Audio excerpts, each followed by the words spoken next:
Hello बच्चों, तेज study में आपका स्वागत है। हेलो बच्चों, तेज स्टडी में आपका स्वागत है। आज आप हिंदी व्याकरण के बारे में सीखेंगे। आइए, वर्ण किसे कहते हैं? वर्ण किसे कहते हैं? वर्ण किसे कहते हैं? आइए आपको बता दें। वर्ण उस मूल ध्वनि को कहते हैं। वर्ण उस मूल ध्वनि को कहते हैं जिनके खंड या टुकड़े नहीं किए जा सकते।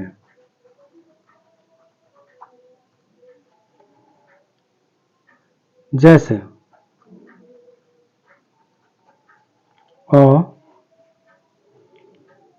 क, च, ग, ह, र इत्यादि।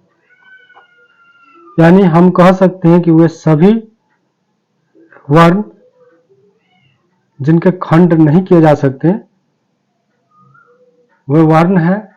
जैसे सभी अक्षरों को हम वर्ण कहते हैं, यानी अ से ज्ञ तक के सभी अक्षर को हम वर्ण कहते हैं, क्योंकि इनको खंड या टुकड़े नहीं किए जा सकते। अब वर्ण कितने प्रकार के होते हैं? वर्ण कितने प्रकार के होते हैं? कितने प्रकार के होते हैं?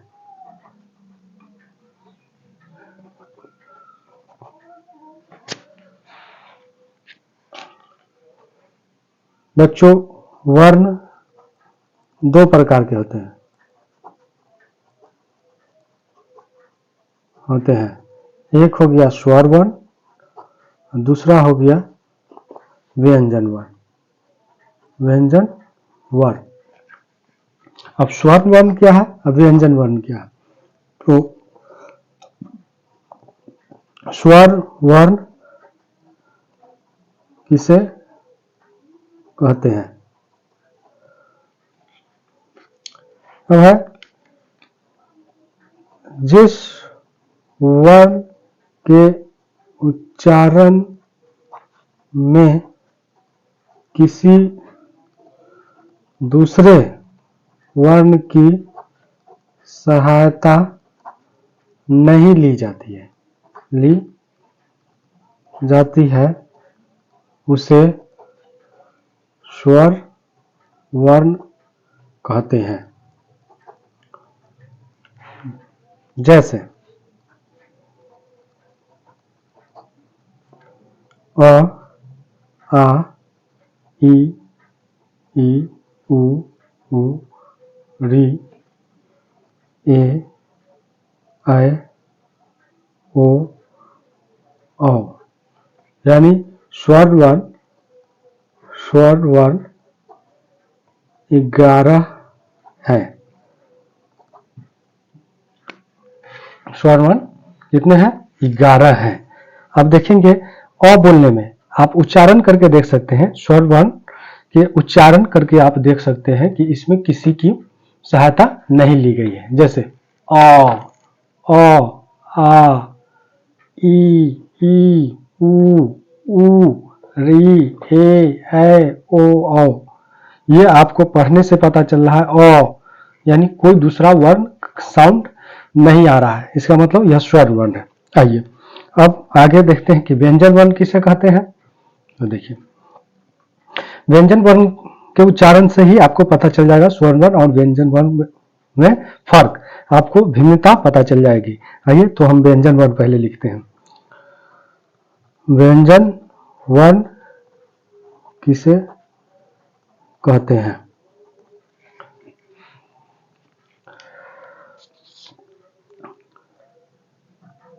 जिस वर्ण के उच्चारण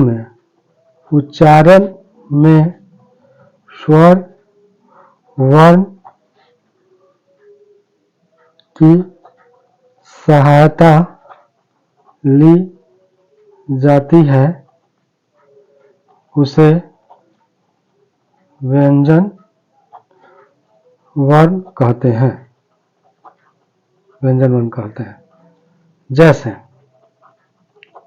क, अब उच्चारण से ही पता चल रहा है क, यानी आप इसमें क और अ को देखिए बराबर में, क जोड़ अ यानी क।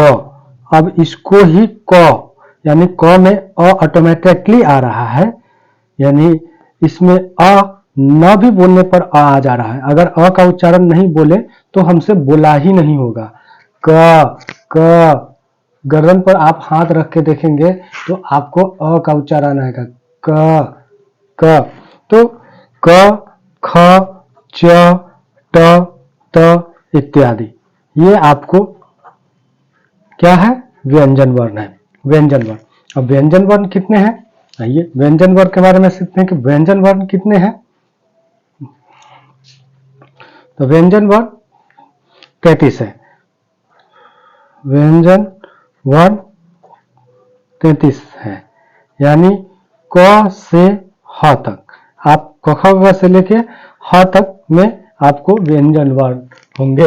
यह 33 है। अब आइए वर्णमाला किसे कहते हैं? वर्णमाला किसे कहते हैं?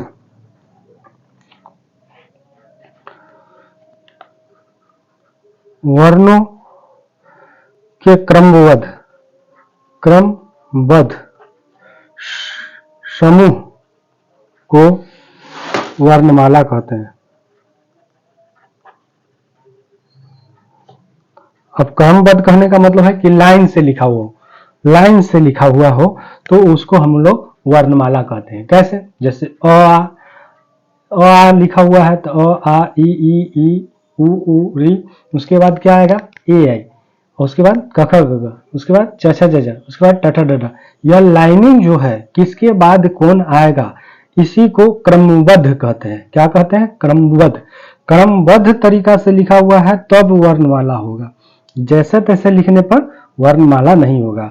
यानी वर्णों के क्रमबद्ध समूह, किसके बाद कौन आता है यह बारीकी से ख्याल रखना होगा, तब जाके आपको समझ में आएगा कि यह वर्णमाला है।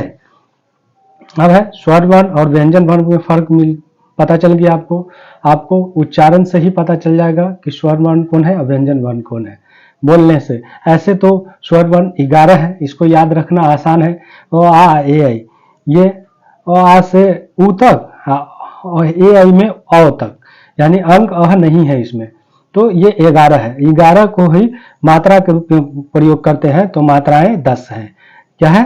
तो अ जो पहला अक्षर है स्वर वर्ण में, आप देखेंगे स्वर वर्ण में अ जो पहला अक्षर है जैसे में, वो अ तो सभी में मौजूद है, इसलिए इसका संकेतक रूप नहीं है, संकेत रूप में नहीं है, इसलिए आ से संकेत रूप से गिनती करते हैं। तो यहां से गिनती करेंगे तो 10 ही है।